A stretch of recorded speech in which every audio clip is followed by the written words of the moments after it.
something because I don't require anything.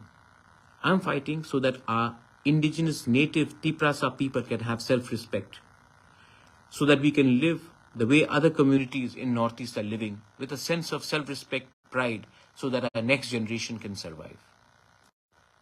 I'm not going to Delhi and asking for anything which is personal, but for my community. And my community will always be bigger than any political party, be it Tipra Motha or any other party. This is my message. मैं आप सबको बहुत प्यार करता हूँ, चश्मा पहना हूँ, आप बताइए कैसे लगता हूँ, लेकिन डोंट वरी, हम अपने लोगों के लिए कुछ लेकर आएंगे. शायद आपको 1 महीना वेट करना पड़े, 2 महीना वेट करना पड़े, लेकिन कुछ तो मैं लेकर आऊंगा.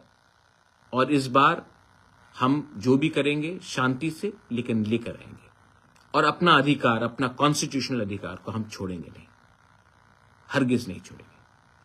आई fight for you, I fight for a glory.